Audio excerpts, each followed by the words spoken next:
Hello నమస్తే, నేను మీ journalist Srinivas. ఈరోజు ఏపీ న్యూస్ పేపర్లో వచ్చిన వార్తల్ని విశ్లేషించేద్దాం. ముందుగా విశాల్ ఆంధ్ర పేపర్లో వచ్చిన వార్తలను చూద్దాం. ఇబ్బందుల్లో ఉన్నాం, ఆదుకోండి, మోదీకి చంద్రబాబు విజ్ఞప్తి. పోలవరం, అమరావతి ఆర్థిక అంశాలపై చర్చ. ఆర్థిక మంత్రి నిర్మలా సీతారామన్తోనూ సంప్రదింపులట. అప్పుల భారంతో సతమతమవుతున్న రాష్ట్రానికి ఆర్థిక సాయం అందించి ఆదుకోవాలని ప్రధాని నరేంద్ర మోదీకి ముఖ్యమంత్రి చంద్రబాబు నాయుడు విజ్ఞప్తి చేశారు. కేంద్ర బడ్జెట్ ప్రవేశపెట్టిన తర్వాత మోదీని చంద్రబాబు కలవడం ఇదే మొదటిసారి. ఆర్థిక సవాళ్లను అధిగమించడానికి, ఆర్థిక కార్యకలాపాల మెరుగుదలకు, రాష్ట్ర జీడీపీ పెంపుదలకు కేంద్రం సాయం మరింత అవసరమని చంద్రబాబు కోరారు. చంద్రబాబు నాయుడు శనివారం ఢిల్లీలో బిజీగా గడిపారట. 2 రోజుల పర్యటన నిమిత్తం ఢిల్లీ వెళ్ళారు ముఖ్యమంత్రి చంద్రబాబు నాయుడు గారు. చంద్రబాబు నాయుడు గారు లిటరల్గా నరేంద్ర మోడీ గారిని కానీ లేదా కేంద్ర ప్రభుత్వాన్ని దేహి అని అడుక్కుంటున్నట్టే ఉంది తప్ప, డిమాండ్ చేసి మా రాష్ట్రానికి రావాల్సిన హక్కులు, మా రాష్ట్రానికి రావాల్సిన నిధుల్ని మాకు ఇస్తారా చేస్తారా అని డిమాండ్ చేసి అడిగే పరిస్థితి కానీ అడుగుతున్నట్లుగా అనిపించలే. మేము బాధల్లో ఉన్నాం, ఇబ్బందుల్లో ఉన్నాం, ఆదుకోండి. ఆ బాధల్లో ఉన్నది, ఇబ్బందుల్లో ఉన్నది మోడీ గారికి తెలియదా? తెలుసు కదా. అంటే మీరు ఇలా కేంద్ర ప్రభుత్వంలో భాగస్వామ్యం ఉన్నారు. మీరు అడుక్కోవడం గారు గుంజుకొని రావాలా? మీరు అందులో మీకు అందులో ఒక వాటా ఉంది. ఆ ప్రభుత్వంలో వాటా ఉన్నట్టు మీ పైన ఆధారపడి ఇలా కేంద్ర ప్రభుత్వం ఉన్నట్టు మీరు అడగట్లే. దేహి అని అడుగుతున్నట్లుంది. దేహి అని అడగాల్సిన పరిస్థితులలో మిమ్మల్ని ఏపీలో ఉన్న ప్రజలు మిమ్మల్ని ఆ పరిస్థితులు కూర్చోబెట్టలే. మిమ్మల్ని తల ఎత్తుకొని నిలబడేలాగా కేంద్రంలో అదేవిధంగా ఢిల్లీలో మీ గౌరవం పెరిగేలాగా మీకు సీట్లు ఇచ్చారు. అయినా కానీ మీరు ఏం చేస్తున్నారు? ఇట్లా బతిలాడి వంగి దండాలు పెట్టి ఈ అడిగే పద్ధతితో నరేంద్ర మోడీ గారు ₹1 పైసా అయ్యాడు. ఇది అందరికీ తెలుసు. మీతో పాటు ఎన్డీఏలో భాగస్వామ్యపక్షంగా ఉన్న నితీష్ కుమార్ గారు జేడీయూ బీహార్ నుంచి, ఆయన ఎప్పుడు కూడా ప్రధానమంత్రిని కలిసినట్టు కానీ అడిగినట్టు లేదు. డిమాండ్ చేయకుండానే ఓరల్ డిమాండ్ ఫోన్లోనో లేదా ఉత్తరం రాస్తే బీహార్కి నిధులు పట్టుకొని పోతుంది కేంద్ర ప్రభుత్వం. బీహార్కి నిధుల్ని కేంద్రమే పట్టకపోయి ఇచ్చేస్తుంది. మీరు పదే ఉరుకులాడి ప్రత్యేక విమానాలు వేసుకొని 2-3 రోజుల పర్యటనలు బిజీ ఏంది? బిజీ వల్ల వచ్చింది ఏంది, ఒరిగింది ఏంది ఏపీకి? అంటే ఏం లేదు. ఇగో ఇది కాదు చంద్రబాబు నాయుడు గారు మీరు చేయాల్సిన ప్రాసెస్. ఇది కాదు. మీరు డిమాండ్ చేసి అడగాలి. మీరు కేంద్రంలో భాగస్వామ్యపక్షం, మీరు లేకపోతే ఆడ గవర్నమెంట్ ఉండదు. ఇలా కేంద్రంలో తెలుగుదేశం పార్టీ లేకపోతే గవర్నమెంట్ లేదు. అది మోడీకి తెలుసు, అమిత్ షాకి తెలుసు, మీకు తెలుసు. మరి ఎందుకు మీరు ఇంకా వంగి దండాలు పెట్టి రిక్వెస్ట్ మోడ్లో పోతారో అర్థం కావట్లేదు. మీరు ఇలా అమరావతిలో కూర్చుంటే ఢిల్లీ నుంచి వాళ్ళు నిధులు పట్టుకొచ్చి ఇచ్చిపోవాలి. ఆ పరిస్థితి ఇలా మీకు ఏపీలో ఉన్న ప్రజలు ఇచ్చారు. కానీ మీరు ఇంకా వంగి దండాలు పెట్టే కథనే ఉంది. ఇది ఇబ్బందుల్లో ఉన్నాం, ఆదుకోండి మహాప్రభు అని అడుగుతుండం. వాళ్ళు ఎట్లుందంటే చూద్దాంలే చేద్దాంలే అన్నట్టుంది తప్ప అది ముందుకు పోయేది లేదు, అయ్యేది లేదు. ఇది విశాల్ ఆంధ్రాకి సంబంధించి ఈనాడు పేపర్ చూద్దాం.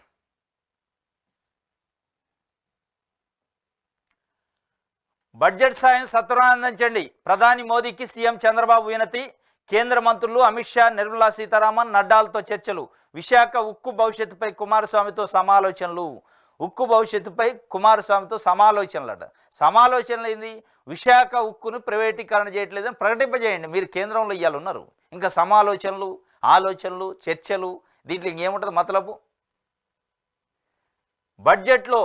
బడ్జెట్ సహాయాన్ని సత్వరం చేయండి. బడ్జెట్లో సహాయం చేశారట. ఈనాడు బ్యానర్ ఐటమ్ ఇచ్చింది. సహాయం అంటే అప్పు రూపంగా సాయం చేశారు. తర్వాత ఇద్దరు ఇక ఉంచుకోండి ప్రస్తుతానికని సాయం చేశారు. ఆ సాయం కూడా తొందరగా ఇవ్వండి అని బతిలాడుకొని దేహి అనే పరిస్థితికి వచ్చింది. మాకు రావాల్సిన నిధులేంది, ఈ రాష్ట్రానికి కేటాయించిన నిధులేంది, వాటి కథ తేల్చండి. తేల్చితే నేను ఢిల్లీ నుంచి పోతా, లేదంటే మళ్ళీ ఢిల్లీ రాను, అమరావతి పోతే మీ ప్రభుత్వం సంగతి ఏందో మీ సంగతి ఏందో చూస్తా అని చెప్పేది పోయి, మాకు బడ్జెట్లో ఇచ్చిన సాయం ఏదో కొంత తొందరగా ఇవ్వండి సార్ అనే పరిస్థితికి వచ్చింది ఇవాళ చంద్రబాబు నాయుడు గారు. కానీ ఎక్స్పెక్టేషన్ ఇట్లా చేయలే. ఏపీలో ఉన్న 5 కోట్ల మంది ప్రజలు మనం 1 సైడెడ్ మెజారిటీ ఇచ్చినాం. 16 మంది ఎంపీలని ఆయన తెలుగుదేశం పార్టీకి ఇచ్చినాం. ఆ 16 మంది ఎంపీల పైన ఆధారపడి ఇవాళ కేంద్రంలో ప్రభుత్వం ఉంది. కాబట్టి చంద్రబాబు నాయుడు గారు రాజకీయంగా అనుభవం ఉన్న వ్యక్తి, 45 సంవత్సరాల అనుభవం ఉన్న వ్యక్తి. ఆయన కేంద్ర ప్రభుత్వాన్ని ఒంటి చేత్తో తిప్పుతుడు, ఏది కావాలంటే అది చేయించుకోగలడు అనుకున్నారు. కానీ ఇలా మిమ్మల్ని కేంద్ర ప్రభుత్వం ఒంటి చేత్తో తిప్పుతుంది ఢిల్లీ చుట్టూ. మీరే తిరుగుతున్నారు ఢిల్లీ చుట్టూ తప్ప అక్కడ ఏమీ అయినట్టు లేదు, పోయినట్టు లేదు. ఇది ఒక వార్త. ఇంకోటి, ఉద్యోగుల బదిలీలకు పచ్చజెండాట. 15 ప్రభుత్వ శాఖల్లో ఆగస్టు 19 నుంచి 31 వరకు నిషేధం ఎత్తివేత. ఉపాధ్యాయులు, వైద్యులకు లేవు. ప్రభుత్వం మార్గదర్శకాలు విడుదల చేసిందట. పచ్చజెండా ఊపిందట ఉద్యోగుల బదిలీలకి. ఒక ఉపాధ్యాయులు, హెల్త్ డిపార్ట్మెంట్లో ఉన్న వైద్యులకు తప్ప మిగతా వాళ్ళందరికీ బదిలీలు చేస్తారట.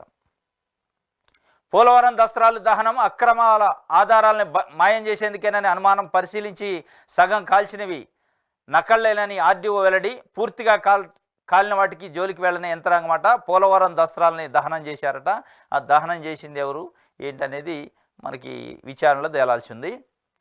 అంటే అక్రమాలు, కుంభకోణాలు, స్కాములు బయటపడకుంటుండటానికే చేశారనేది ఈనాడు పత్రిక రాస్తున్న పరిస్థితి. ఇది ఈనాడుకు సంబంధించి.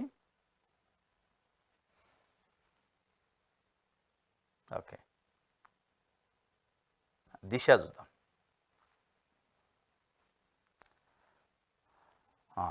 రాష్ట్రంలో 7 కొత్త ఎయిర్పోర్ట్లు. పుట్టపర్తి విమానాశ్రయాన్ని ప్రభుత్వపరం చేసే ఆలోచన. ఏపీని లాజిస్టిక్స్ హబ్గా మార్చడమే సీఎం లక్ష్యం. కేంద్ర మంత్రి రామ్మోహన్ నాయుడు చెబుతుండు. రాష్ట్రంలో 7 కొత్త ఎయిర్పోర్ట్లు ఏర్పాటు చేయడానికి ముఖ్యమంత్రి గారు ఢిల్లీ పోయి సమాలోచనలు జరుపుతుండు. ఎవరితోని? మళ్ళీ ఇదే ఏపీకి సంబంధించిన కేంద్ర మంత్రి రామ్మోహన్ నాయుడు గారితో. 7 కొత్త ఎయిర్పోర్ట్లట. ఇంకోటి 14 కొత్త ఎయిర్పోర్ట్లు అని కూడా ఒక ప్రపోజల్ చేశారు. 14 ఎయిర్పోర్ట్లు పక్కన పెడితే ఇవాళ రాష్ట్రంలో ఉన్న పరిస్థితులు 5 కోట్ల మంది ఆంధ్రప్రదేశ్ ప్రజలు ఆలోచించేది ఎయిర్పోర్ట్లో, స్కైవేలో వీటి గురించి కాదు. ప్రజలకు అందాల్సిన పేదరికాన్ని పోగొట్టడానికి, ప్రజలకు అందాల్సిన విద్య, వైద్యం, దాంట్లో నాణ్యత పెంచడానికి ఏమన్నా 4 స్కూళ్ళు ఏర్పాటు చేస్తారో, 4 పాఠశాలలు చదువుకోవడానికి పేద విద్యార్థులు అని చూస్తే ఎయిర్పోర్ట్లు ఏర్పాటు చేస్తున్నారు. ఎయిర్పోర్ట్లు ఎవరు ఎక్కుతారు? ఎయిర్పోర్ట్లు ఎవరికి అవసరం? బడాబాబులకి, పెత్తందారులకి, పెట్టుబడిదారుల కోసం మీరు ఇవాళ ఎయిర్పోర్ట్లు పెడతారు. కానీ స్కూళ్ళు ఏమో మూసేస్తారు. ఒకవైపు 1402 స్కూళ్ళని రేషనలైజేషన్ పేరుతోని మూసేయండి అని చెప్పి ప్రభుత్వం ఆ దిశగా అడుగులేస్తుంది మూసేయటానికి. ఒకవైపు పేద, బడుగు, బలహీన వర్గాలు చదువుకునే పిల్లలు చదువుకునే స్కూళ్ళను ఏమో మూసేస్తారు. బడాబాబుల కోసం ఎయిర్పోర్ట్లు ఓపెన్ చేస్తారు. ఇది ఇలా రాష్ట్రంలో జరుగుతున్న పరిస్థితి.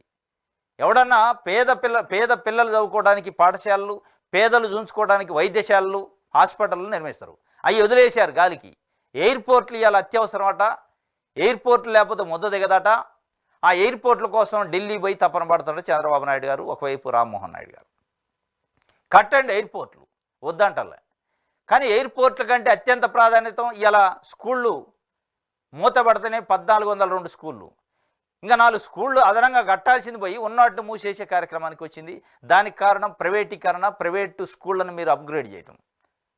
ఆ ప్రైవేట్ని డిస్కరేజ్ చేసి గవర్నమెంట్ని ఎంకరేజ్ చేయాలి. కానీ మీరు గవర్నమెంట్ని డిస్కరేజ్ చేసి ప్రైవేట్ని ఎంకరేజ్ చేస్తున్నారు.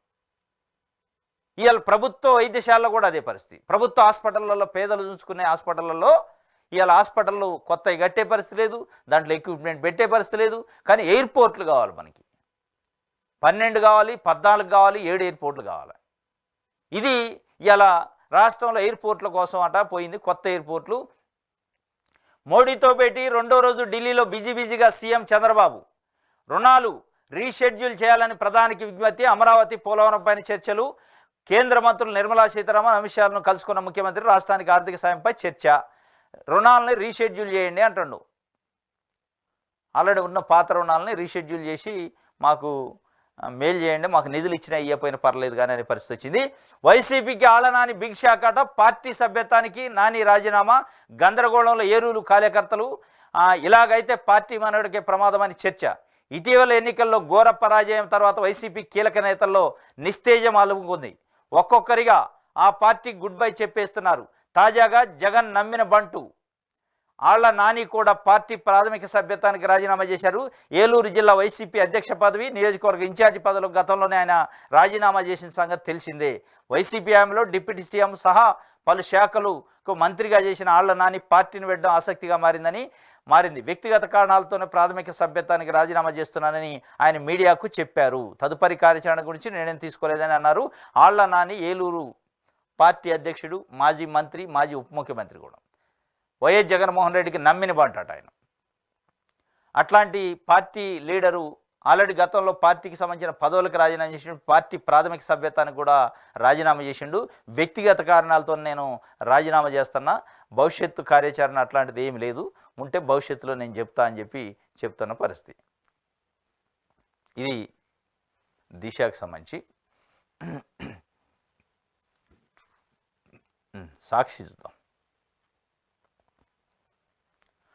మార్గదర్శి డిపాజిట్లు చట్టవిరుద్ధం, ఆర్బీఐ చట్టం సెక్షన్ 45(s)ను ఉల్లంఘించారు, అందుకు మార్గదర్శి రామోజీరావును ప్రాసిక్యూట్ చేయాలి, నేరం చేశారనేందుకు ప్రాథమిక ఆధారాలున్నాయి. మార్గదర్శి సేకరించిన 2600 కోట్లకు పైగా డిపాజిట్లనే చట్టవిరుద్ధమేనట. తెలంగాణ హైకోర్టులో కౌంటర్ దాఖలు చేసిన ఆర్బీఐ. చట్ట ఉల్లంఘనకు 2 ఏళ్లు జైలు శిక్ష లేదా 2 జరిమానా విధించవచ్చు. మార్గదర్శి ఫైనాన్సర్స్ వ్యక్తుల సమూహం పరిధిలోకి వస్తుంది. వ్యక్తులు డిపాజిట్లు వసూలు చేయకుండా నిరోధించడానికి చట్ట సవరణ, అందువల్ల వారు దాఖలు చేసిన క్వాష్ పిటిషన్ కొట్టేయండి. రామోజీ మరణంతో కిరణ్ను హెచ్యుఎఫ్ కర్తగా చేరుస్తూ అనుబంధ పిటిషన్ తదుపరి విచారణ ఈ నెల 20న చేపట్టిన తెలంగాణ హైకోర్టు. ఆర్బీఐ చట్టం సెక్షన్ 45(s)ను మార్గదర్శి యథేచ్ఛగా ఉల్లంఘించింది. చట్ట ఉల్లంఘనలకు పాల్పడినందుకు రామోజీరావు, మార్గదర్శి ఫైనాన్సర్స్ను ప్రాసిక్యూట్ చేయాలి. ఆర్బీఐ చట్టాన్ని ఉల్లంఘించారనేందుకు ప్రాథమిక ఆధారాల నేపథ్యంలో తమపై దాఖలైన కేసులు కొట్టివేయాలంటూ మార్గదర్శి, రామోజీరావు దాఖలు చేసిన పిటిషన్లు కొట్టివేయాలని ఆర్బీఐ రిజర్వ్ బ్యాంకు చెప్పింది. అంటే క్వాష్ పిటిషన్ వేసింది రామోజీరావుకు సంబంధించి మార్గదర్శి చిట్ ఫండ్ ఫైనాన్సర్స్. అంటే వాళ్ళపైన కేసులు పెట్టారు. ఆర్బీఐ చట్టం 45(s)ను ఉల్లంఘించి నిధులు సేకరణ చేశారు. బ్లాక్ మనీని 2600 కోట్ల రూపాయల బ్లాక్ మనీని, అంటే బ్లాక్ దందా చేసే వ్యక్తులను కాపాడటానికి అదులో తీసుకొచ్చి పెట్టారట. డిపాజిట్లు సేకరణ చేశారు. అది ఆర్బీఐ చట్టంలో సెక్షన్ 45(s) ప్రకారం చట్టవిరుద్ధం కంప్లీట్గా అని చెప్పి ప్రభుత్వం దానిపైన కేసు నమోదు చేసింది. ఆ కేసు పైన తెలంగాణ హైకోర్టులో క్వాష్ పిటిషన్ వేశారు. వేస్తే క్వాష్ పిటిషన్లో హైకోర్టు ఆర్బీఐని పార్టీ చేస్తూ ఆర్బీఐని వివరణ అడిగింది. కౌంటర్ అడిగితే చాలా క్లియర్గా కౌంటర్ వేసింది ఆర్బీఐ. సెక్షన్ 45(s) ప్రకారం ఆర్బీఐ చట్టం ప్రకారం ఆ చట్టాన్ని ఉల్లంఘించారు. ఆ చట్ట ఉల్లంఘన అనేది శిక్ష అర్హమే, 2 సంవత్సరాలు జైలు శిక్ష విధించవచ్చు, ప్రాసిక్యూట్ చేయొచ్చు అని చెప్పి చేస్తూ మీరు ఆ క్వాష్ పిటిషన్ కూడా కొట్టేయండి, వాళ్ళు విచారణకు అర్హులే, కేసు పెట్టే అర్హత ఉంది, మెరిట్స్ ఉన్నాయి అని చెప్పి ఆర్బీఐ స్వయంగా కౌంటర్ వేసింది. ఇది మొత్తం మీద మార్గదర్శి చిట్ ఫండ్కి మెడకి చుట్టుకుంది. ఇది రామోజీరావు గారు కాలం చేశారు, వాళ్ళ కుమారుడు కిరణ్ గారు ఇప్పుడు ఆయన్ని పార్టీ చేస్తూ వాళ్ళు ఆర్బీఐ మళ్ళొక మెమో కూడా వేసిందట. మొత్తానికైతే మార్గదర్శి పైన అనేక రకాల ఆరోపణలు, అనుమానాలు, అభియోగాలు ఎప్పటి నుంచో వస్తున్నాయి. కానీ తెలుగుదేశం పార్టీ కానీ, తెలుగుదేశం పార్టీ మీడియా సంస్థలు కానీ, ఈనాడు కానీ లేదు శుద్ధపూస మార్గదర్శి చిట్ ఫండ్స్ కానీ, ఈనాడు పేపర్ కానీ శుద్ధపూస, దానికంటే నీతి నిజాయితీ భూమి మీద ఉడకలేదు ప్రపంచంలో అని ఈవెన్ చంద్రబాబు నాయుడు గారు కూడా వేధిస్తున్నారు రామోజీరావు గారిని అన్నారు. మరి 2600 కోట్ల రూపాయలు చట్టవిరుద్ధంగా సేకరించి డిపాజిట్లు చేస్తే, చట్టవిరుద్ధమైన పనులు చేస్తే వేధించకపోతే ఏం చేస్తారు? చట్టవిరుద్ధమైన పనులు చేస్తే చట్ట ప్రకారం శిక్షించకపోతే ఏం చేస్తారు? 45 సంవత్సరాల రాజకీయ అనుభవం ఉన్న చంద్రబాబు నాయుడు గారు మరి సామాజిక వర్గమా, లేదా ఆయనకు నమ్మిన బంట, ఆయనకి మద్దతు ఒత్తాసు పలికే పేపర్ అనే కానీ మొత్తానికి ప్రేమ ఒలకబోసిండు మొత్తానికి రామోజీరావు గారి మార్గదర్శి చిట్ ఫండ్ పైన. చివరికి ఇలా ఆర్బీఐ స్వయంగా, ఆర్బీఐ మీన్స్ ఎవరు? కేంద్ర ప్రభుత్వంలో అత్యున్నతమైన బ్యాంక్, అది సెంట్రల్ బ్యాంకు, మొత్తం దేశంలో అత్యున్నతమైన బ్యాంకు కేంద్ర ప్రభుత్వం ఆధ్వర్యంలో ఉంది. కేంద్ర ప్రభుత్వంలో ఇవాళ తెలుగుదేశం పార్టీ భాగస్వామ్య పక్షం. అంటే మీ ప్రభుత్వమే, కేంద్రంలో ఉన్న ప్రభుత్వమే ఇలా ఒక కౌంటర్ వేసింది. దాంట్లో చట్టవిరుద్ధమైన కార్యకలాపాలు 2600 కోట్లకు జరిగినాయి, విత్ ఎవిడెన్స్ ఉన్నాయి, శిక్షార్హమే అని చెప్పింది. ఇప్పుడు ఏం చేస్తారు చంద్రబాబు నాయుడు గారు చూడాలి. దీన్ని కూడా మరి కక్ష సాధింపు అంటారా? అంటే మీ ప్రభుత్వం వేసిన కౌంటర్ను కూడా కక్ష సాధింపు కిందకే వద్దా అనేది చూడాలి.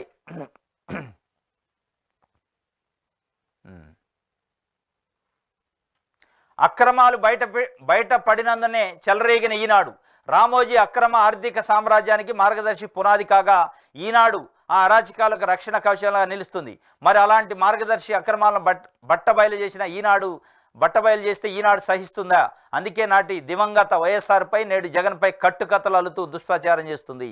దీనిపైన ఎక్కడా వార్త ఉండదు మిగతా పేపర్లలో. ఆంధ్రజ్యోతి కానీ మిగతా ఏ పేపర్లో దీనిపైన వార్త ఉండదు. అంటే ఇది అసలు తప్పే కాదు. 2600 కోట్లు సేకరించడం, విరాళాలు సేకరించి ఒక భగవంతుడి సత్కార్యానికి, లోక కళ్యాణానికి సేకరించిండు రామోజీరావు గారు. బ్లాక్ దందా చేసే దొంగలను కాపాడటానికి చేయలేదు అన్నట్టు క్రియేట్ చేస్తారు. ఇప్పుడు చూడండి, ఇక తెలుగుదేశం పార్టీ దానికి సంబంధించిన మీడియా, ఇది ఒక బ్లాక్ దందా కాదు, ఇది లోక కళ్యాణానికి రామోజీరావు గారు లాంటి ఉన్నతమైన వ్యక్తి, మార్గదర్శి లాంటి ఉన్నతమైన సంస్థ సేకరించింది, తప్పే ఉంది ఇందులో అంటారు సింపుల్గా. అందుకే రాజశేఖర రెడ్డి కానీ జగన్మోహన్ రెడ్డి కానీ ఈ అక్రమాలని, మార్గదర్శి చేస్తున్న అక్రమాలను బయట పెట్టినందుకే ఈనాడు పేపర్ని అడ్డం పెట్టుకొని అటు రాజశేఖర రెడ్డి ఉన్నప్పుడు కానీ ఇటు జగన్మోహన్ రెడ్డి ప్రభుత్వం పైన కానీ అనేక రకాల విషపూరితమైన వార్తలు, విషం జిమ్మే కార్యక్రమం చేశారు. కానీ ప్రజలు వాళ్ళకి పట్టం కట్టారు, మద్దతు ఇచ్చారు. దాన్ని తెలుగుదేశం పార్టీ మీడియాకి రామోజీరావు పేపర్లో రాసిన వార్తలు, ఈనాడు పేపర్లో వచ్చిందంటే అదే పెద్ద చట్టబద్ధత అన్నట్టు క్రియేట్ చేసే పని చేశారు. మరి మీరు చేసిన దొంగ కార్యక్రమాలు, ఇవాళ మీరు చేసిన చట్ట విరుద్ధమైన అక్రమాలు, ఆరోపణలు, కుంభకోణాలు, వీటిని ఏమంటారు? వీటిపైన స్పందించాలి. నిజంగానే చిత్తశుద్ధి ఉంటే తెలుగుదేశం పార్టీకి సంబంధించి. నెక్స్ట్, అంతా కేంద్రం చేతుల్లోనే, 15,000 కోట్ల రుణం త్వరగా ఇప్పించండి, వెనుకబడిన జిల్లాలకు నిధులు విడుదల చేయండి, ప్రధాని నరేంద్ర మోదీకి సీఎం చంద్రబాబు విజ్ఞప్తి. ఆర్థిక, హోంమంత్రులతోనూ భేటీ. రాష్ట్రంలో హింసాత్మక ఘటనలపై అమిత్ షా ఆరా తీశారట. ప్రధాని మోదీకి జ్ఞాపిక అందజేస్తుండు. అంతా కేంద్రం చేతిలోనే, మరి మీ చేతిలో ఏముంది? మీరేమని చెప్పి ప్రజలకు ఓట్లు ఇచ్చారు అనేది ఇవాళ 5 కోట్ల మంది ఆంధ్రప్రదేశ్ ప్రజలు అడుగుతున్నట్టు సాక్షి పేపర్ రాసింది. మరి అంతా కేంద్రం చేతిలో ఉంటే ఇది కేంద్ర పాలిత ప్రాంతమా లేదా కేంద్రం పరిపాలిస్తుంది? రాష్ట్రపతి పాలన ఉంది. ఇవాళ రాష్ట్రానికి ఒక ప్రభుత్వం ఉంది. అంతా కేంద్రం చేతిలోనే. మీరు దయాదారి బిచ్చేస్తే మాకు నడుతుంది, లేదంటే లేదు. మీరు ఇచ్చిన రుణం కూడా తొందరగా ఇప్పియండి. ఆ రుణం కూడా ఏడ్చేటట్లేదు అటు, ఇప్పుడు ఆ రుణం కూడా వచ్చేటట్లేదు. ఇచ్చిన రుణం కూడా 15,000 కోట్ల రూపాయలు త్వరగా రుణాన్ని ఇప్పించండి అని విజ్ఞప్తులు చేస్తాడు చంద్రబాబు నాయుడు గారు. ఇది ఒక వార్త. మా దారి గూండాగిరి, school management committee SMC chairman పదవి దక్కలేదని టీడీపీ నేతలు ఏకంగా పాఠశాలకు విద్యార్థులను రాకుండా రోడ్డును తవ్వి ముళ్ళకంప అడ్డం వేశారు. అనంతపురం జిల్లా కళ్యాణదుర్గం నియోజకవర్గం బ్రహ్మసముద్రం మండలం కన్నేపల్లి పంచాయతీలోని ముద్దలాపురంలో ఈ ఘటన చోటు చేసుకుంది. టీడీపీ మద్దతుదారును గెలిపిస్తేనే దారి ఇస్తామని ఆ పార్టీ నేతలు విజయ్ కుమార్, రాయల్ మంజునాథ్ చౌదరి తెగేజ్ చెప్పడంతో మరో దారి లేక పిల్లల తల్లిదండ్రులు వారు చెప్పినట్టుగా ఓట్లేశారు. ఇది మా దారి గూండాగిరి. బడికి పోయే పిల్లలు, చదువుకునే చిన్నారుల్ని దారి అడ్డంగా, వాళ్ళు పోయే దారిని అడ్డంగా తవ్వేసి గుంట పెట్టి మాకు ఓట్లు వేస్తే మమ్మల్ని ఎస్ఎంసీ చైర్మన్ చేస్తా అంటేనే మీకు దారిస్తాం.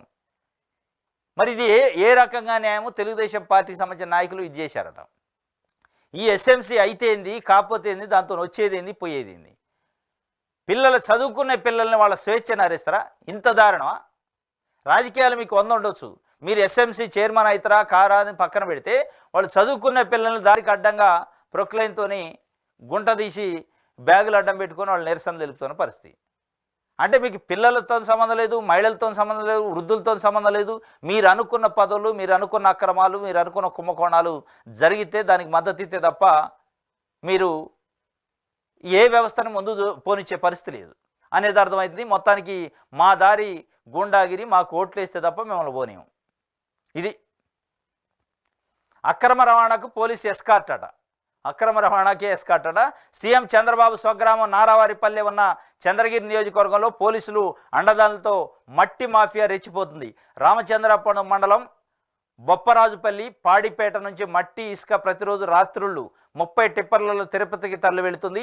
ఈ దందాన్ని అరికట్టాల్సిన పోలీసులే ఎమ్మెల్యే పులివర్తి నాని ఆదేశాలతో ఆ వాహనాలకు రక్షణ కల్పిస్తుండటం వీస్తు గొలుపుతుందట. ఇగో దానికి మట్టి టిప్పర్ పోతుంది, దాని ముందు ఎస్కార్టు. ఎమ్మెల్యేలకి, ఎంపీలకి, ఎమ్మెల్సీలకి ఎస్కార్టు, పోలీసు భద్రత ఉంటుంది. కానీ దొంగతనంగా తోలే మట్టికి, దొంగతనంగా తోలే ఇసుకకి, మట్టి శాండు మాఫియాకి ఇలా ఎస్కార్ట్లు పెట్టాల్సిన పరిస్థితి. ఇలా ప్రజాప్రభుత్వం, ఏదో ప్రజాస్వామ్యం గెలిచింది, నిజం నిలిచింది. ఈ నిజం నిలిచడం, ప్రజాస్వామ్యం గెలవడం అంటే ఇదేనా? మట్టి దందా, రాత్రులు దొంగతనంగా మట్టి తోలకపోయే వాళ్ళకి ఎస్కార్ట్ కల్పించి చేసేది మరి ఏమంటారు? ఇక్కడేమో దొంగతనం చేసే దొంగలకి ఎస్కార్ట్ ఇస్తారు, ఇక్కడ చదువుకునే పిల్లలకి దారి ఇయ్యరు. ఇది ఇలా కూటమి ప్రభుత్వంలో నడుస్తున్న అరాచకం అనేది. మరి దీనిపైన ఉప ముఖ్యమంత్రి పవన్ కళ్యాణ్ గారు స్పందించాలి. మేము ఒక మార్పు కోసం రాజకీయాల్లోకి వచ్చినా నేను మార్పు చేసి చూపిస్తా అంటే ఇదే ఆ మార్పు? అంటే మట్టి దొంగతనం చేసే దొంగలకు ఎస్కార్ట్ ఇవ్వటం, చదువుకునే పిల్లలకి దారి లేకుండా తవ్వటం, ఇది ఏ విధంగా మార్పు అంటారో ఇలా పవన్ కళ్యాణ్ గారు చెప్పాలి. రామోజీ ఆర్థిక నేరగాడే, ఆర్బీఐ నివేదికను బట్టి సుస్పష్టం. మార్గదర్శి సేకరించిన 2600 కోట్లకు పైగా డిపాజిట్లనే చట్టవిరుద్ధమే. 45S నిబంధన ఉల్లంఘన, బాధ్యులను ప్రాసిక్యూట్ చేయాల్సిందేనని తేల్చి చెప్పిన ఆర్బీఐ కేసులు విచారణలో ఉండగానే 2000 కోట్ల అక్రమ డిపాజిట్ల వసూలు. ఉమ్మడి హైకోర్టు చివరి రోజు మార్గదర్శిపై కేసు కొట్టివేత. సుప్రీంలో అప్పీల్ చేయని నాటి చంద్రబాబు ప్రభుత్వం. ఉండవెల్లి పిటిషన్లో ఇంప్లీడ్ అయిన గత ప్రభుత్వం. చట్టవిరుద్ధంగా డిపాజిట్లు వసూలు చేసినందుకు రెట్టింపు జరిమానా, జైలు. బెడిసి కొట్టిన పత్రికా స్వేచ్ఛ పన్నాగం. ఈనాడు పత్రికను అడ్డం పెట్టుకుని దాని పత్రికా స్వేచ్ఛ అని ఒకటి చెప్పుకుంటూ వాళ్ళకి ఇష్టం వచ్చిన రాతలు, ఇష్టం వచ్చిన రోతలు చేస్తూ మార్గదర్శిలో అనేక ఆగడాలు, అనేక అవినీతి కార్యక్రమాలు, అక్రమాలు చేశారని స్పష్టంగా కనపడుతుంది. ఆర్బీఐ స్వయంగా కౌంటర్ వేసింది. ప్రాసిక్యూట్ చేయడానికి అన్ని అర్హతలు ఉన్నాయి ఈ కేసులు అని చెప్పి మళ్ళీ దీని మీద క్వాష్కి పోయారు. ఇప్పుడున్న ఏపీలో ఉన్న కూటమి ప్రభుత్వం ఏం చేస్తుందో చూడాలి. మొత్తం శుద్ధపోస మాటలే చెప్తారు. ఆ 2600 కోట్లు కాదు, ఇంకో 2000 కోట్లు సేకరించినా అది లోక కళ్యాణం కోసం చేసిండు రామోజీరావు గారు, దాంట్లో తప్పేముంది అంటారు. చూడండి మీరు, చంద్రబాబు నాయుడు గారు అదే చెప్తారు, లోక కళ్యాణం అయింది అది.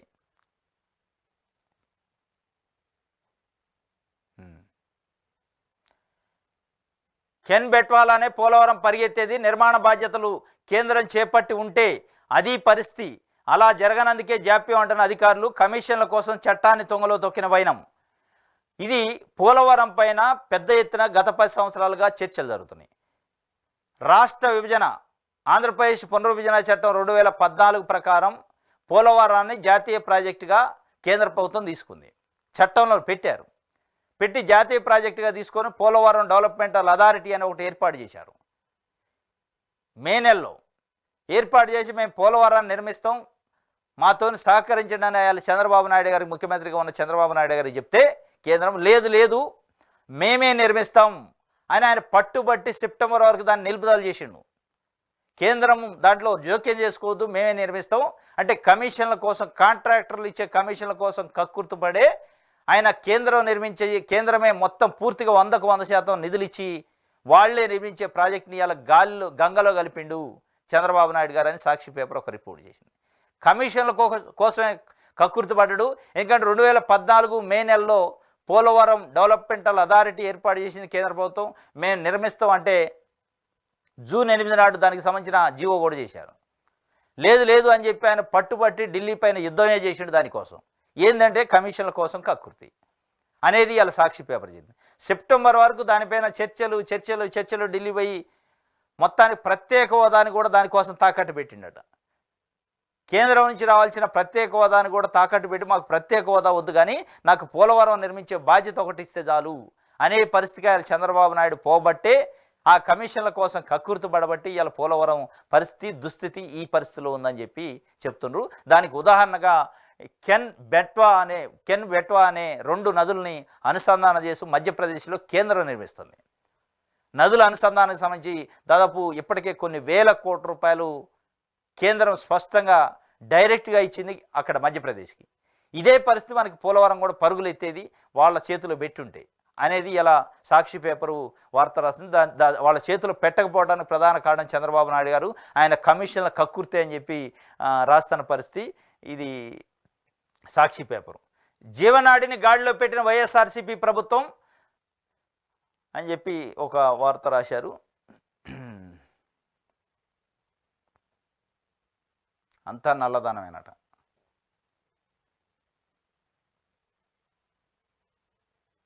స్తంభించిన వైద్య సేవలు. ఓకే, 8th 10th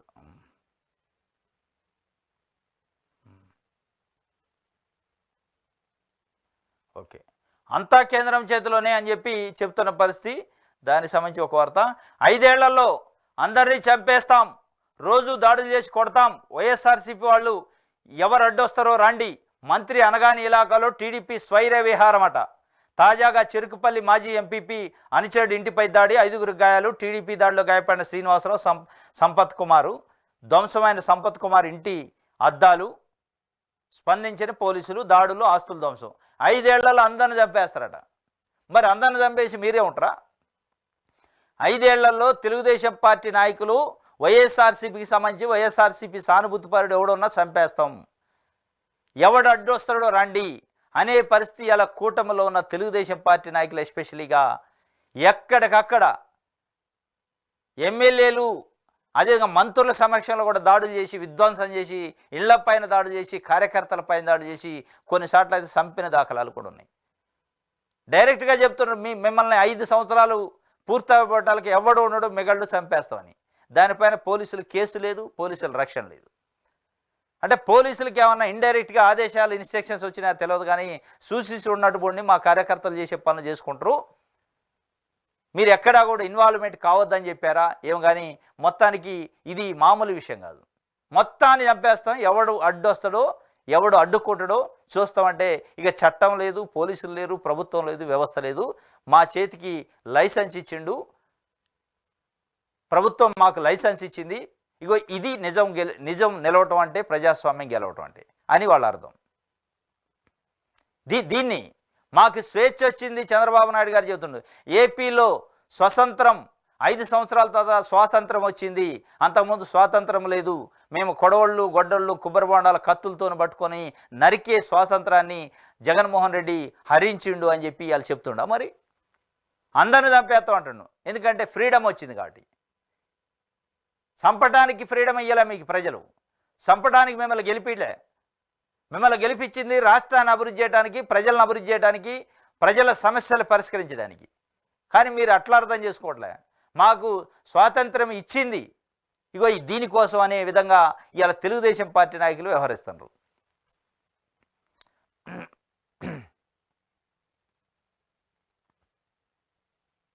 ఇది ఒక వార్త.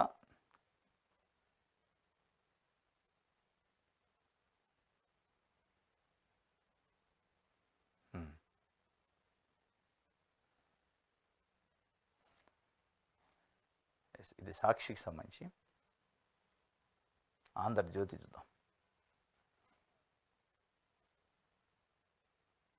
రాష్ట్రంలో ఎయిర్పోర్టులను విస్తరిస్తాం, ఉన్న 7ని 14 పెంచే యోచన. పౌర విమానయాన మంత్రి ఎల్లడి రామ్మోహన్తో సీఎం చంద్రబాబు భేటీ. ప్రధాన నగరాలకు ఎయిర్పోర్టు కనెక్టివిటీ, హెలికాప్టరు, సీప్లేన్స్ సేవలు, వ్యవసాయము, వాణిజ్య రంగాల్లో డ్రోన్ల వినియోగంపై చర్చ. రాష్ట్రంలో ఎయిర్పోర్టులను విస్తరిస్తారు మీరు. ఎయిర్పోర్ట్లను తప్ప హాస్పిటల్ని కానీ పాఠశాలను కానీ విస్తరించరు, అది తెలిసిందే అందరికీ. మీరు ఎయిర్పోర్ట్లు, సాఫ్ట్వేర్ కంపెనీలు, నేషనల్ హైవేసు వీటిని విస్తరించడానికి ఉంటుంది తప్ప పేద ప్రజలకు సంబంధించిన వాళ్ళ బతుకుల్లో మార్పు తెచ్చే కార్యక్రమాన్ని చేయరు. మీరు ఎట్లాగే విస్తరిస్తారు, మీరు వద్దన్న ఆగరు. ఎయిర్పోర్ట్లు విస్తరిస్తారు, ఇంకా ప్రైవేట్ పరం చేస్తారు, అవసరమైతే ప్రైవేట్ వాళ్ళకి అమ్మేస్తారు. కానీ పేదలకు కావాల్సిన వైద్యం, పేదలకు కావాల్సిన విద్య విషయంలో విస్తరించే కార్యక్రమం లేదు. ఇంకా ఉన్న స్కూల్ని ఒక 1402 స్కూళ్ళు ఇవాళ మూసేసే పరిస్థితికి వచ్చిందట. అక్కడనే ముయ్యండి, పేద ప్రజలకు కావాల్సిన విద్యకు సంబంధించి, హాస్పిటల్కి సంబంధించి మూసేతల కార్యక్రమం. ఇది పెద్దోళ్ళకి, పెత్తందాలకు సంబంధించి కావాల్సిన ఎయిర్పోర్ట్లను నిర్మించండి. చిక్కుల్లో సిద్ధు అట. కర్ణాటక సీఎంపై విచారణ గవర్నర్ అనుమతి. కేబినెట్ భేటీ అనంతరం బయటకు వస్తున్న సిద్ధరామయ్య. మూడా ఇంటి స్థలాల అక్రమాలపై ఫిర్యాదులు. ప్రజాప్రభుత్వాన్ని అస్థిరపరిచేందుకే భారీ కుట్ర. బీజేపీ, జేడీఎస్ రాష్ట్ర నాయకులు సూత్రధారులు. గవర్నర్ నిర్ణయం రాజ్యాంగ విరుద్ధం, చట్ట వ్యతిరేకం. ప్రాసిక్యూషన్ అనుమతులపై న్యాయ పోరాటం. సీఎం చెబుతుండు. తప్పుడు ఫిర్యాదులతో సీఎంని ఇరికించే కుట్ర చేశారని డీకే శివకుమార్ చెబుతుండు. అండగా ఉంటామని కాంగ్రెస్ అధిష్టానం భరోసా. మైసూరు, బెంగళూరు సహా రాష్ట్రమంతా నిరసనలు. కర్ణాటక ముఖ్యమంత్రి సిద్ధరామయ్య గారు చిక్కుల్లో ఉండు. మొత్తానికి ముఖ్యమంత్రి పదవికే గండం ఏర్పడ్డట్టుంది. ముఖ్యమంత్రి పదవికి ఎసరు వచ్చింది. ముఖ్యమంత్రి పదవికి వచ్చినట్టు అనిపిస్తుంది. మొత్తానికి అయితే ఏంటి అంటే మూడా అనే కుంభకోణం అట. మైసూర్ అర్బన్ డెవలప్మెంట్ అథారిటీ అనేది ఒకటి ఉంది. దాంట్లో ఆ మైసూర్ అర్బన్ డెవలప్మెంట్ అథారిటీ వాళ్ళు సిద్ధరామయ్య గారి భార్య పేరు మీద 3 ఎకరాల 16 కుంటల భూమిని ఆమె ప్రైవేట్ ఆస్తి అది వాస్తవంగా. ఒక పార్క్ నిర్మాణానికి తీసుకున్నాడు. అంటే ప్రజా ఉపయోగ కార్యక్రమాలకు తీసుకున్నారు. ప్రజా ఉపయోగానికి తీసుకున్నప్పుడు పరిహారం కింద ఒక 14 ఫ్లాట్లు, రెసిడెన్షియల్ ప్లాట్లని, వాణిజ్య ప్లాట్లని కేటాయించారట. అది అందరికీ సహజంగా ఇచ్చేది. అంటే తీసుకున్నది భూమికి భూమి ఇచ్చే కార్యక్రమం ఉంటుంది. ఆ భూమికి భూమి ఇచ్చేటప్పుడు 14 ప్లాట్లు ఇచ్చారు. ఈయనతో పాటు ఈ భూమిని ఇచ్చిన మిగతా వ్యక్తులు కూడా ఉన్నారు. కానీ వాళ్ళకేం మామూలుగా సాధారణ ఏరియాలో ఇచ్చారు. ఈయనకి రెసిడెన్షియల్ ఏరియాలో, కమర్షియల్ ఏరియాలో చాలా వాల్యుబుల్ లేఅవుట్లో ఇచ్చారట. అది ఆరోపణ. దీంట్లో ఏమైనా ఉందా? దీంట్లో ఇప్పుడు ఇంతకంటే ఒక సామాజిక కార్యకర్త పోయి గవర్నర్కి ఒక ఫిర్యాదు ఇస్తే గవర్నర్ వెంబటే విచారణకి అవకాశం ఇచ్చిండు. ఈ పరిస్థితి బీజేపీ, కేంద్రంలో ఉన్న బీజేపీ ప్రభుత్వం దీని వెనక కుట్ర లేకపోతే ఇవాళ అనేక మంది ముఖ్యమంత్రుల పైన, అనేక మంది కేంద్ర ప్రభుత్వంలో ఉన్న నాయకుల పైన ఆరోపణలు వస్తున్నాయి, అభియోగాలు వస్తున్నాయి. దానిపైన కూడా గవర్నర్కి ఫిర్యాదు ఇస్తే మీరు ఇదే విధంగా ఉంటుందా? మీ బీజేపీ పాలిత రాష్ట్రాల్లో ఉన్న ముఖ్యమంత్రుల పైన గవర్నర్కి కూడా లెటర్లు ఇస్తారు సామాజిక కార్యకర్తలు. తీసుకుంటారా? కనీసం గవర్నర్ అపాయింట్మెంట్ ఇప్పిస్తారా? లేదు. దీని వెనక కుట్ర ఉంది, దీని వెనక ప్రేరేపితం ఉంది. కాబట్టి ఒక సామాజిక కార్యకర్తకి గవర్నర్ని కలిసి అవకాశం వచ్చింది. ఆయన పోయి కాగితం వేయగానే నెక్స్ట్ డే ఆర్డర్స్ వచ్చినాయి. ఇగో ఇంత స్పీడు బీజేపీ నాయకులపైన, బీజేపీ ముఖ్యమంత్రులపైన వచ్చిన ఆరోపణలు, అభియోగాలపైన కూడా తీసుకొని ఉంటే నిజంగానే నరేంద్ర మోడీ గారు నీతి నిజాయితీకి నిలబడ్డానికి కోవచ్చు. నీతి లేదు, నిజాయితీ లేదు, రాజకీయం, పక్తు రాజకీయం. మొత్తానికి ప్రజాస్వామ్యబద్ధంగా నడుస్తున్న ప్రభుత్వానికి కూలవాలి, అక్కడ అస్థిరపరచాలి, గందరగోళం చేయాలి అనే కార్యక్రమం తప్ప ఆయన 3 ఎకరాల 16 కుంటలు భూమి ఇచ్చేయండు ప్రభుత్వానికి, మైసూర్ అర్బన్ డెవలప్మెంట్ అథారిటీకి. దానికోసం ఒక 14 ప్లాట్లు ఆయన కేటాయించారు. దీంట్లో కుంభకోణం ఉంది. ఆ 14 గట వాల్యుబుల్ ఏరియాలో కేటాయించారు అనేది చెప్తుండు. దానికి ముఖ్యమంత్రిని విచారణ చేసేంత సినిమా ఉంది ఇందులో. నిజంగానే దీనికే ముఖ్యమంత్రి విచారణ చేయాలంటే కొన్ని వందల వేల కోట్ల రూపాయలు అక్రమాలు, ఆరోపణలు ఉన్న వ్యక్తులు, ముఖ్యమంత్రులు, మంత్రులు ఉన్నారు. ఇవాళ వాళ్ళపైన కూడా ఇస్తున్నారు పిటిషన్స్. ఎందుకు చర్యలు తీసుకోరు? ఎందుకంటే దీని వెనక కేంద్ర ప్రభుత్వం, మోడీ, అమిత్ షా ఇంట్రెస్ట్ ఉంది. అక్కడ కాంగ్రెస్ పార్టీ ప్రభుత్వం పచ్చగా ఉంది, దాన్ని కూలవాలి. ఎక్కడ కాంగ్రెస్ పార్టీ, ప్రతిపక్ష పార్టీలకు సంబంధించిన ప్రభుత్వాలు ఉంటే వాటిని కూల్చే కార్యక్రమం అవి పచ్చగా 10 కాలాల పాటు ఉండొద్దు, నిలబడొద్దు, ప్రజాస్వామ్యం పరడి వెళ్ళొద్దు. ఓన్లీ మోడీ స్వామ్యం, అమిత్ షా స్వామ్యమే నిలబడాలి అనే పద్ధతిలో ఇవాళ మొత్తానికి ముఖ్యమంత్రి సీటు కిందికి నీళ్లు తెచ్చే కార్యక్రమం అయితే చేశారు. మీదే బాధ్యత మోదీజీ, రాష్ట్ర సమగ్రాభివృద్ధికి సహకరించండి, పోలవరానికి నిధులు మంజూరు చేయండి, అమరావతికి త్వరగా నిధులు ఇప్పించండి, వెనకబడిన ప్రాంతాలకు గ్రాంట్లు, పారిశ్రామిక ప్రోత్సాహకాలు ఇవ్వండి. ప్రధాని మోదీకి సీఎం చంద్రబాబు వినతి. కేంద్ర మంత్రులు అమిత్ షా, నిర్మలా సీతారామన్, కుమారస్వామితో భేటీ. ఇది మీదే బాధ్యత మోదీజీ అని దండం పెడతాడు చంద్రబాబు నాయుడు గారు. పెట్టి 2028 రాగానే యూటర్న్ తీసుకుంటాడు. మోడీ, అమిత్ షా నన్ను మోసం చేశారు, రాష్ట్రానికి చిల్లిగా వీలా, కాబట్టి నేను ఎన్డీఏ నుంచి బైకాట్ చేసి బయటకు వస్తాను అంటాడు. అలా కాస్త కాంగ్రెస్ పచ్చగా కనపడదనుకో, ఎమ్మటే యూటర్న్ తీసుకుంటూ బయటకు వద్దు. ఇదంతా మనకి చూపిస్తారు ఈ సినిమా అంతా. ఇవాళ నువ్వు వినతులు చేస్తున్నావు, దండాలు పెడుతున్నావు, దేహి అంటున్నావు, డిమాండ్ చేయట్లే. ఇవాళ మీకు డిమాండ్ చేసే అవకాశం ఉంది. 2014లో లేదు, 2019లో లేదు. ఇవాళ డిమాండ్ చేసే అవకాశం, హక్కు వచ్చింది మీకు. మీరు ఇవాళ కేంద్ర ప్రభుత్వం ఏదైతే నిలబడ్డ కుర్చీ ఉందో, ఆ కుర్చీకున్న 4 కాళ్ళల్లో ఒక కాలు తెలుగుదేశం పార్టీదే. ఆ కాళ్ళు లేకపోతే 3 కాళ్ళ మీద కుర్చీ ఉండదు, నిలబడదు. అది వాళ్ళకి తెలుసు, మీకు తెలుసు. కానీ ఆ పద్ధతిలో లేరు మీరు. కానీ దేహి అనే పరిస్థితికి వచ్చింది. ఎందుకంటే మనకి ఊర్లలో చిన్నప్పుడు అనుకుంటుండేది, అమ్మవార్లకు కానీ దేవుళ్ళకి పెడితే, అమ్మా నువ్వే అంతా చూసుకోవాలి, మళ్ళీ అంత చల్లగా ఉంటే అంత మంచిగా చూసుకుంటే మళ్ళీ వచ్చే సంవత్సరం మీకు దేవుడికి పెట్టుకుంటాం, లేదా నేను దర్శనం చేసుకుంటాం, అమ్మా నువ్వే అంతా చూసుకోవాలి, మాకున్న సమస్యలన్నీ నువ్వే తీరవాలి అని దండాలు పెట్టి మొక్కినట్టే ఉంది. ఇగో ఇది అంతే ఉంది కథ. మీదే బాధ్యత, మీ పైన వేసిన భారం మీకు దండం పెట్టి చెబుతున్నా అనే పద్ధతికి వచ్చింది కథ. మరి ఇది ఎంతవరకు వర్కౌట్ అయింది, ఎంతవరకు న్యాయం జరిగిద్ది రాష్ట్రానికి అనేది చూడాలి. రాష్ట్రానికి జ్వరం వచ్చిందట, వింత వైరస్తో ఇబ్బందులు, రక్త పరీక్షల్లోని తేలని కారణాలు, బాధితుల్లో చిత్రమైన లక్షణాలట. 100 నుంచి 101 డిగ్రీల పైన జ్వరం, తీవ్రమైన ఒళ్ళు నొప్పులు, వాంతులు, కొంతమందిలో ప్లేట్లెట్స్ డౌను, వైద్యులకు అంతుచిక్కని జ్వరాలు, రోజు రోజుకు పెరుగుతున్న బాధితులు, పొరుగు రాష్ట్రాలకు బాధితుల పైన రాష్ట్రానికి జ్వరం వచ్చింది. మరి ప్రభుత్వానికి కూడా జ్వరం వచ్చిందా, పట్టించుకోవట్లేదు తెలియదు. రాష్ట్రానికి అయితే జ్వరం వచ్చింది, ఎక్కడెక్కడ డెంగ్యూ కేసులు, ప్లేట్లెట్స్ పడిపోవడం, ప్రభుత్వ ఆసుపత్రులు పట్టించుకోవట్లేదు, ప్రైవేట్ ఆసుపత్రులు దందా పెరిగింది. దీనిపైన రివ్యూ లేదు. ఎయిర్పోర్ట్ల నిర్మాణం పైన, ఎయిర్పోర్ట్లు ఎట్టగట్టాలనే దానిపైన ఉంది, కానీ పేద ప్రజల జ్వరాలపైన, రాష్ట్రానికి వచ్చిన జ్వరం పైన ప్రభుత్వానికి పట్టించుకోవట్లేదు.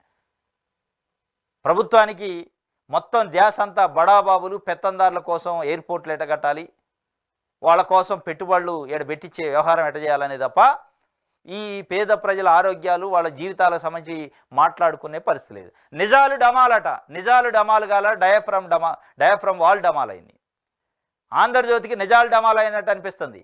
అంటే డయాఫ్రమ్ వాల్ కొట్టకపోలేదు, నిజాలు డమాల్ చేస్తుంది మీరు. ఇవాళ నేను హైకోర్టులో ఆర్బీఐ స్వయంగా ఒక కేంద్ర ప్రభుత్వ సంస్థ 45S నిబంధనలకు విరుద్ధంగా రామోజీరావు ఆధ్వర్యంలో నడిచిన మార్గదర్శి చిట్ ఫండ్స్ విరాళాలు సేకరించింది, డిపాజిట్ సేకరించింది. 2600 కోట్లు బ్లాక్ దందా చేసే డబ్బులను సేకరించింది. బ్లాక్లో డబ్బులు దాచుకునే దొంగలకు సహకరించిందని స్పష్టంగా ప్రాసిక్యూషన్ చేయొచ్చు అని రామోజీరావు గారు వేసిన క్యాష్ పిటిషన్ని కొట్టేయండి అని స్వయంగా ఆర్బీఐ ఒక కౌంటర్ వేసింది, ఒక పిటిషన్ వేసింది. దానిపైన మీకు వార్త లేదు. ఇవాళ మీరు నిజాలు డమాల్ చేస్తారు, నిజాలను దాచిపెడతారు. అది నిజం, దాన్ని నిజం అంటారు, కళ్ళకు కనపడుతుంది, కోర్టులో పిటిషన్ వేశారు. ఆ నిజాలను మీరు డమాల్ చేశారు. మీరేదో శుద్ధపూసలు లెక్క, మీరేదో నీతివాదుల లెక్క వార్తలు రాసిన ఆంధ్రజ్యోతి ఇక జనం నమ్మాలి, చదవాలి. అది ఎక్కడ కనపడలే. డయాఫ్రమ్ వాల్పై రోత పత్రిక రాతలు, నిపుణుల బృందం నివేదిక వక్రీకరణ, బాబు హయాంలోనే దెబ్బతిందని గోల, 2020లోనే డ్యామేజ్ అని తేల్చిన కేంద్రం. 2020 2019 జగన్మోహన్ రెడ్డి హయామా, బాబు హయామా, కూలింది ఎప్పుడు అనేది పక్కన పెడితే కట్టింది ఎప్పుడు అనేది, నిర్మాణం చేసింది ఎప్పుడు డయాఫ్రమ్ వాల్, నిర్మాణం చేసింది ఎవరు? 2018కు ముందు చంద్రబాబు నాయుడు ప్రభుత్వం నిర్మాణం చేసింది. అంటే కూలింది ఒకవేళ కట్టాక కూలింది ఒకవేళ జగన్మోహన్ రెడ్డి ప్రభుత్వ హయాంలో అయితే జగన్మోహన్ రెడ్డి కూల్చినట్ట. దానికి కారణం జగన్మోహన్ రెడ్డి గారా? ఇలా కేసీఆర్ కట్టిండు సుంకిశాల, కూలింది, కూలటానికి రేవంత్ రెడ్డి కారణమా, కేసీఆర్ కారణమా?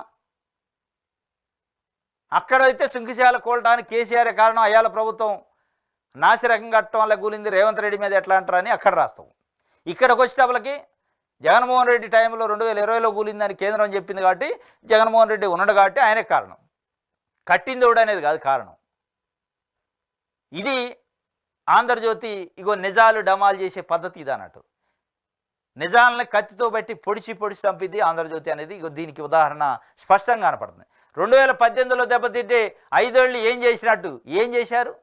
కేంద్రానికి లెటర్లు రాశారు. డయాఫ్రమ్ వాల్ కూలింది, కొట్టకపోయింది, దానికి పర్మిషన్ ఏంటంటే కేంద్రం ఇయలే. ఎందుకంటే చంద్రబాబు నాయుడు గారు చేసిన ఈ అక్రమాలు, ఈ ఆరోపణలు, ఈ కుంభకోణాలు, వ్యవహారాలపైన వాళ్ళకి అనేక అనుమానాలు వచ్చినాయి. ఇదంతా ఏదో తేలిందాకా మేము ఏది చేయము, ఎందుకంటే మేము కడతాం అని మేము పోలవరం డెవలప్మెంట్ అథారిటీ ఏర్పాటు చేసుకుని కేంద్రమే మేమే 100% కడతాం అంటే చంద్రబాబు నాయుడు గారు లేదు అని అబ్జెక్షన్ చెప్పి ఆపు చేసి 3 నెలలు 4 నెలలు వెయిట్ చేయించి ఆయన తీసుకుంటూ దీని వెనక ఏదో కుట్ర ఉందని వాళ్ళు ఆపారు. ఏం చేశారంటే ఇది ఒక వార్త, మొత్తానికి నిజాలు డమాల్ చేస్తుంది ఆంధ్రజ్యోతి పత్రిక అనేది అర్థమవుతుంది.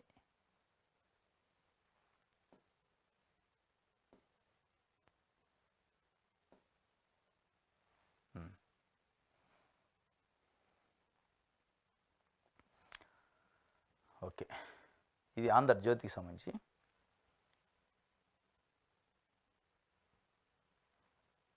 ప్రజాశక్తి చూద్దాం. పోలవరం అమరావతికి సత్వర నిధులు, ప్రధానికి సీఎం విజ్ఞప్తి, పలువురు కేంద్ర మంత్రులతో భేటీ.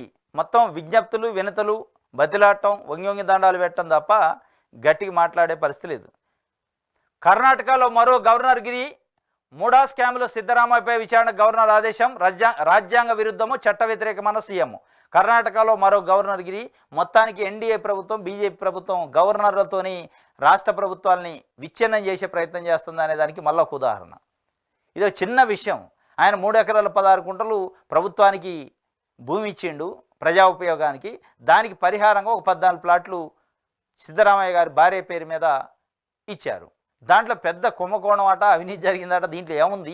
ఏం అవినీతి? దీనికి మళ్ళా గవర్నర్ పర్మిషన్ ఇచ్చేంత ఒక సామాజిక కార్యకర్త పోయి కంప్లైంట్ ఇస్తే గవర్నర్ పర్మిషన్ ఇచ్చి అపాయింట్మెంట్ ఇవ్వటం వెంటనే దీని వెనక ఎంత కుట్ర ఉంది, ఎంత కుంభకోణం ఉంది, ఎంత రాజ్యాంగ వ్యతిరేకమైన వ్యవహారం ఉందని స్పష్టంగా అర్థమైంది.